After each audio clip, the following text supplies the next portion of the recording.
Well, hey, beautiful people. Welcome back to another episode of Point of View. We're excited to have mental health therapist, Mrs. Shirlette McCullough. Hey, girl. Hey, y'all. She's going to be our co-host for today, Pretty Self. Well, first up, we're going to be discussing how technology and social media are impacting our mental health. Are they making us lose our minds? And later in Mind, Body, and Soul, we're diving into something you might not have heard of, scream therapy. You won't want to miss this. You're watching POV.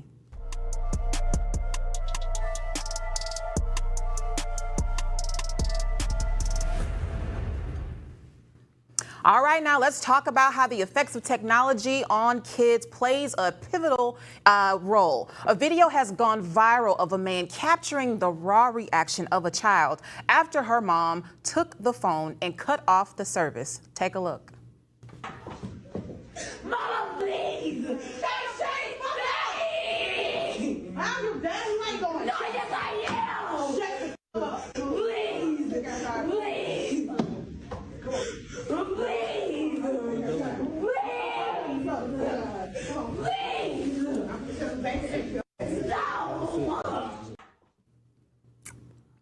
Baby, let me tell you something. Wow. Wow is correct. You're talking about a fit. Yeah, that was more than a fit. Temper tantrum. That was a whole temper tantrum. Yeah. That was when I get home, Mama, I'm gonna beat you up and you know it.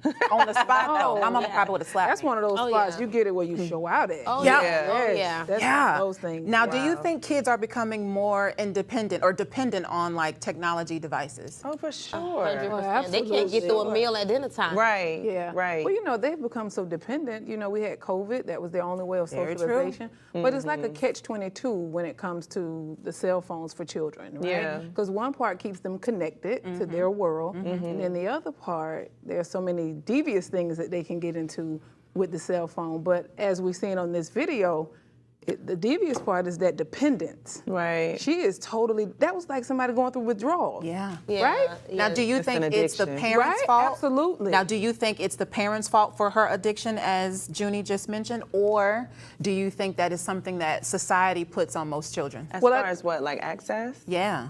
Yeah. Well, I think it's the parents, it is their responsibility to have monitor. boundaries with screen time.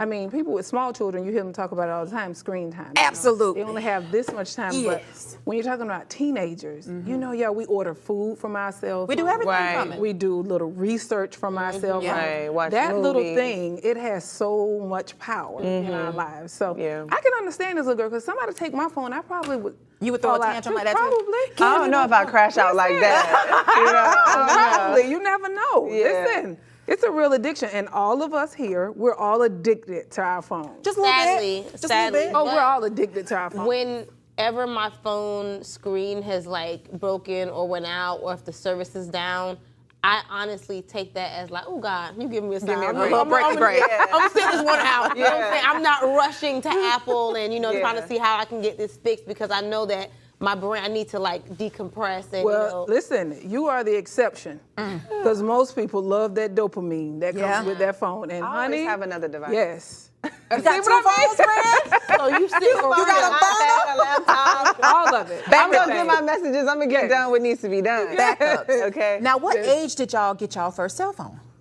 I got my first cell phone at 17, and at the time, my Dang. whole family had already had lines in my name. Come on, lines. Yeah, I'm done. I'm done. I was younger than 17. I don't remember how old I was, but I was much younger than 17. Maybe So- like 13, 14. Oh, that's Wow, seventh Junie. grade. Seventh, eighth grade. Yeah, because I was an athlete. I was traveling a lot. Sure. Like I was Okay, doing a so lot, so you my needed parents access needed to you. Yeah. But see, you all probably too young for this, but I had a beeper, and then when Ooh, I had a come beeper, on, beeper. and then, you know, we upgraded to the cell phone. What color was You your know. beeper?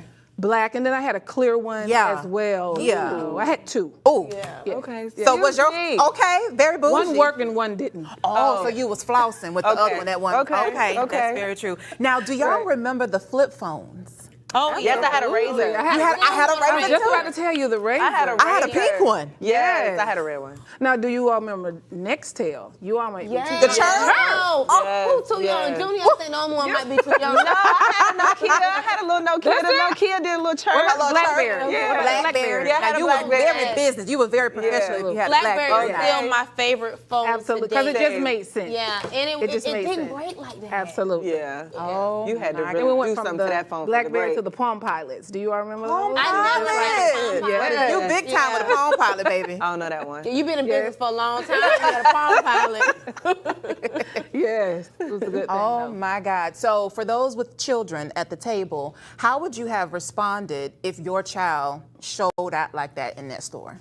My child would have got a phone, maybe for graduation as a gift from someone else in the family, because I would have never gotten him a phone again. That would have been it. Never. Mm-mm. Yeah. I took my 16-year-old's phone away today. Ooh. Yeah, just because he already had a 15, you had a better phone than me. Mercy. You decided you didn't need a case, so you dropped the phone, which shows me you don't even honor my sacrifice to get you the phone. Yeah. So now he has his 7-year-old sister's old phone. Well. And now he's too cool to keep. He's been downgraded. Yeah, he don't want the bluey case on that one. Oh.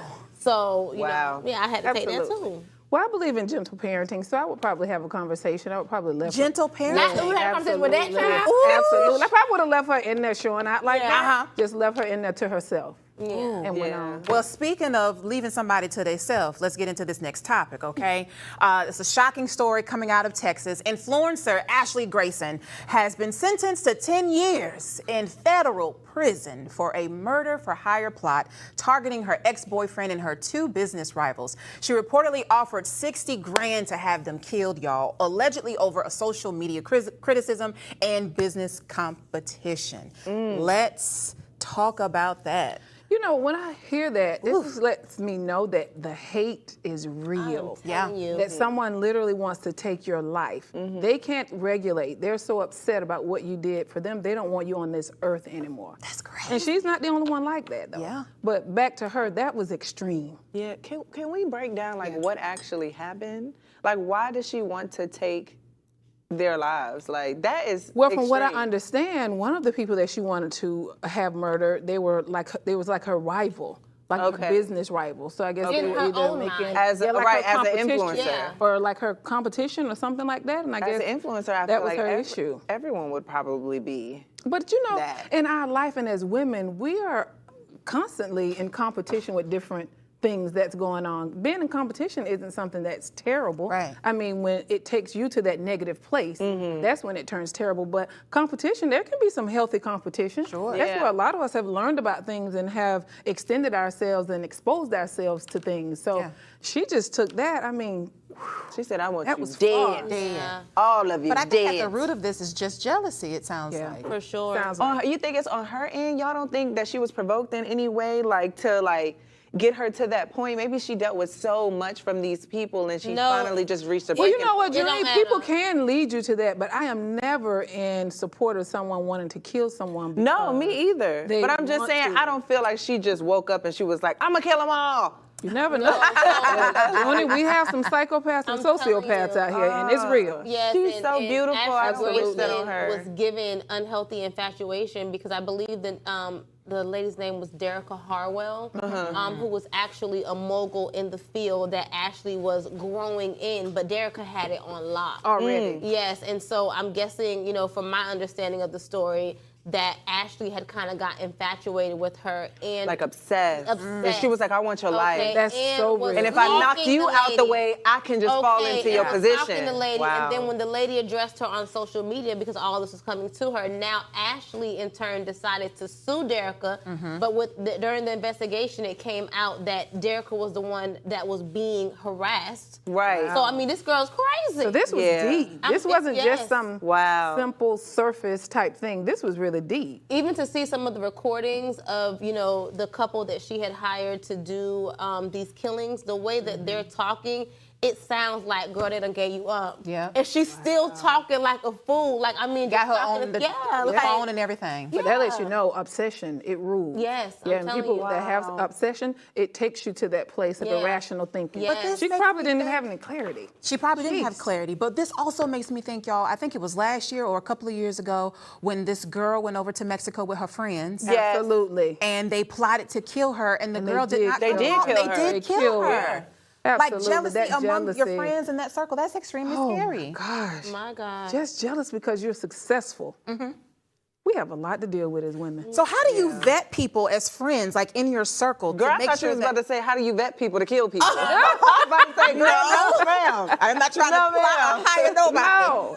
But how do you not vet it. people? Like, how is that preventable in friendships? You know, today's it's hard to really find genuine people because we have so many people that are chameleons, right? That's why we have so many narcissistic people. We use that word a lot, but What's there the are a lot of definition people. of that? So a narcissist is a person with a personality disorder. It's not just someone who disagrees with you. And some of the traits of a narcissist is someone who has no empathy. They can't create love. They can mimic and mirror love, and they're extremely charming. They're very charming. Ashley That's why they Grace can said get that's why people she in. got all that money, $1 million one Absolutely. day. But they are people That's so who are scary. very charming. I mean, and they have no ability to really empathize. That's why they can hurt you over and over and come back and do it again, come back and do it again. But it's the charming part that usually pull people in. But we have so many people today that are just chameleons. It's hard to vet people today. Yeah, and then Yeah. how do you know, create that safe space or even operate in discernment to detach from this person when a situation like, you know, her ex-boyfriend, she wanted to kill him simply because he knew information on her. So now you tell me all your secrets and I got to die because you told me? But you know what? Shout out to the couple that did turn her in. Yes, that didn't want Even to though they wanted to take Yes. the job in the first But place. they did tell. Yes. Well, so we they thank saved God some for lives. snitches, you know? Yeah. Sometimes Yeah. snitches don't end up in ditches. Right. Okay. Child, on that note, we're going to take a little short commercial break, but stay tuned for Girlfriend's Guide in Mind, Body, and Soul coming up right after this. This is POV.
Welcome back, Sugar. Come on in and join the conversation. It's time for Girlfriend's Guide.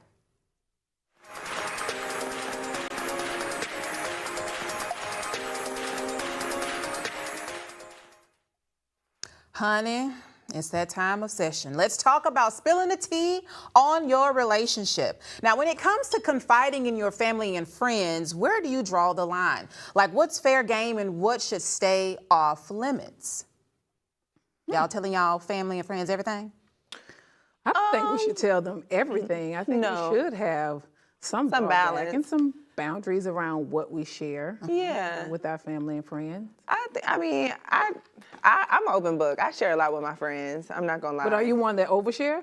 No. Okay. No, I don't overshare. But also, like, as I pour out of, myself about my relationships and my family and other things that I'm going through, my friends pour back into me with their, same. Yeah. So it's like a safe space for me to unload. So, but I do feel like there should be a balance. Like, maybe not everything, because you don't really need to know everything. Yeah, but we gotta have something to talk about too. I don't always want to talk about work and what you did today. Yeah. I want to tell you how somebody had me messed up in the street. Right. Like, real bad. But I think with girlfriends, you pissed me off do in the tell stove. certain things to the people that you trust Yeah. for support. I mean, Yeah. you tell certain things. Yeah, to make but- sure you're not crazy. Absolutely. Her in the store. Yes. Should I have hit her or not? Not bad. You shouldn't have did that. But Okay. when it comes to what to share with your family and your friends, I think of it in two ways. Being transparent and being naked, right? Transparent is like that high overview. We have issues or we have problems and we work through them. Nakedness is, yeah, girl, I caught him cheating and then I called her and then I did this. It's like giving all the details. Yeah. I just think that we should have that balance of being transparent. So we're being honest and open about things, but I don't think we should be naked with our family and friends about everything. Yeah, I Because don't how wanna do be you naked in bounce front of back my from that family. if you are naked or if you are transparent and it's like your family are like, I don't want to see them, don't bring them around for the holidays. That's Like, why how do Then you they bounce then they back? judge Absolutely. you. So then they we're judge you because low-key- then you stay. Yep. Now you being I judged. kind of have like a semblance, or in my family, there's a situation similar to that going on right now. But, with my family, I like to think that, we're so close that we all, in a sense, are naked. And it's just a judgment-free zone, truly, where even if they judge you for the second, they're coming right back with love and you feel safe. Yeah. And we kind of just bear it all out, so there aren't any real, secrets about what's going on and who's feeling this way or who's sick or who got a bump. Or, so we know beautiful what's and going rare. on. Yeah. That is all so are the beautiful and exception. rare. Yeah, that is so Exception. rare because 'Cause, some yeah. families will throw it right back in your face. Absolutely. Especially at Thanksgiving. Especially at Thanksgiving. And like we were talking earlier about jealousy, that happens in families too, that dysfunction. So I think it is a good thing to be mindful Yeah. of what you share with your friends. Also with girlfriends, sometimes you can overshare, like Juna was saying earlier, and then you can't recover. Right. Yeah. And you want to make sure that you keep your dignity intact too. Yeah, With for what you sure. share. Yeah. Because people are automatically going to judge you. Whether that's family, whether that's friends, they're going to judge you. Right. Now, if you sit up there talking about your partner with your family and friends and y'all do reconcile and y'all get back together, do you keep your partner away from your family and friends, or do you just continue on as if nothing happened? No, y'all need to accept this mofo the same way I did, okay? And the same way I'ma do y'all. Okay, Yeah. okay, well, y'all argue behind closed doors. I don't say nothing about y'all. Y'all have it out, and then y'all come back out and kumbaya and laugh and joke and play with everybody. So when I have my same moment and I say, I'm through, I'm done, and then I come back and say, okay, y'all. We good. back. Y'all need to be on the same page with me. Well, that's why it's so good too to have a therapist in your relationship. Not just because I am a therapist. Hello. But it's a good place to really hash out things without judgment and not putting all your business out. You don't need And it's an people to know unbiased everything. opinion. Absolutely. Yeah. And you get some real tools Yeah. for change. They're not just sitting venting and just talking about it. I am the therapist to my friends. Yeah. Everybody can't afford you. Yes. Listen, Okay. But they can afford me we because got they pay me. a payment for this therapy. I But get paid in believe food. good friendships. I do believe in having someone that you trust that can really For sure. guide you. Yeah, Yeah, for sure. absolutely. Because everybody don't go to therapy, right? Yeah. True now. But then you may have really good, solid people in your life that you trust that can hold your business as well. It's me. Yeah. That you don't have to worry about being like Ashley Grayson on the back end and trying Yes, to get taken out because now 60 you're talking all your grand. business. Absolutely. Child, well, on that note, honey, it's time to move on to the next segment. It's Let's so move on true. to mind, body, and soul.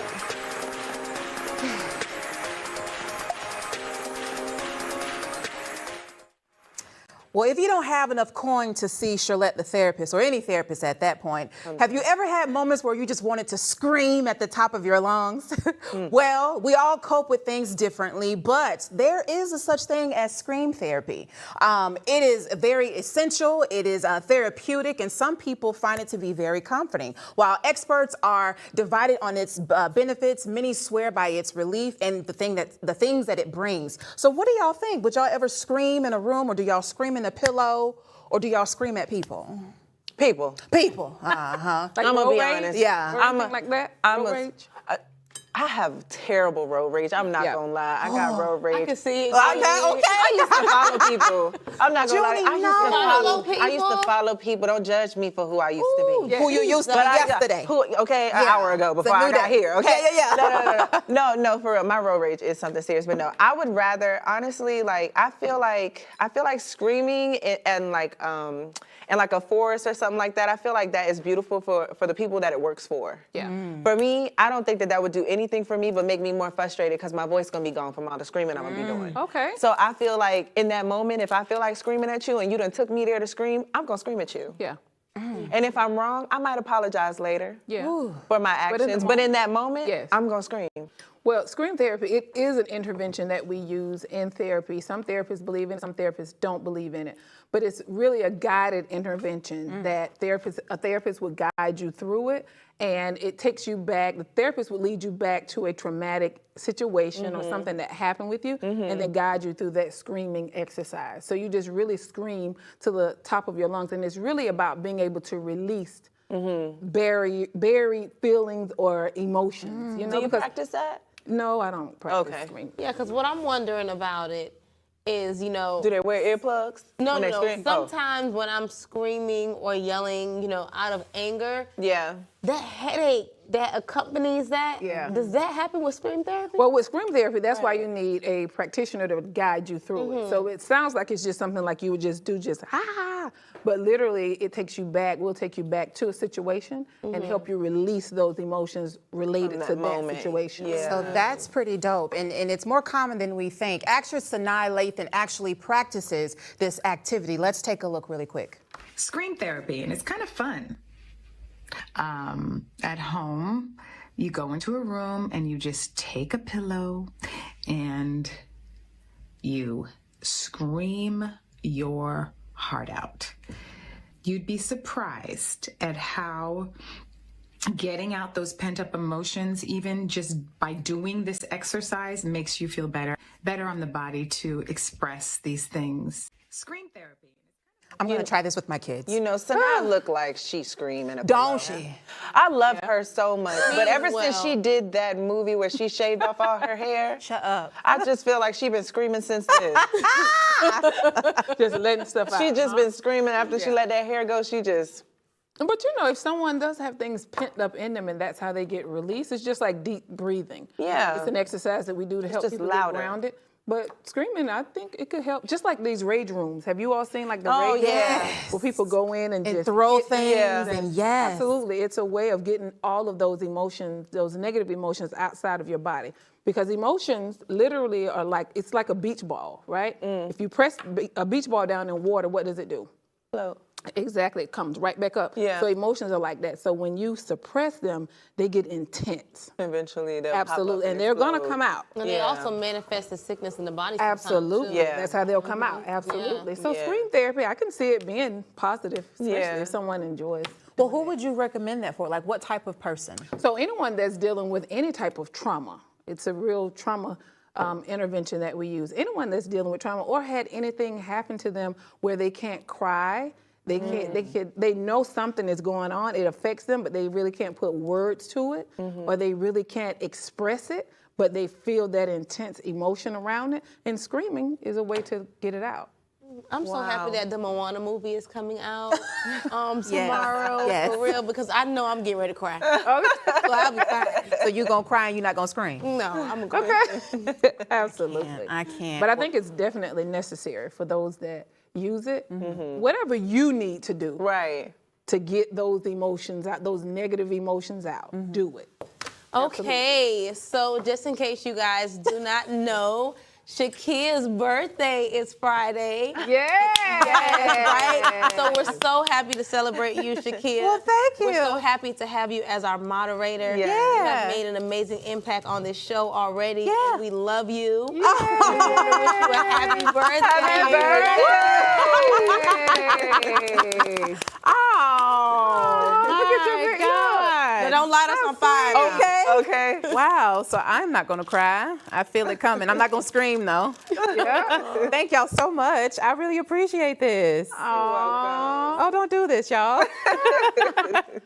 Okay. Well, I'm going to wrap this show because I feel like I'm about to cry and I'm about to eat this cake with y'all. That is a wrap for today's show. Thank y'all so much. Y'all know how we like to leave you with a daily affirmation. So today's is note to self, slow down, trust the process, and enjoy the ride. Thank y'all so much for joining POV. We'll meet us back here tomorrow. I won't have this cake tomorrow because it'll be gone. But y'all know to tell a friend to tell a friend. Make sure you put your comments in the chat and we'll see y'all soon. This is POV. Happy Thanksgiving. Happy Thanksgiving.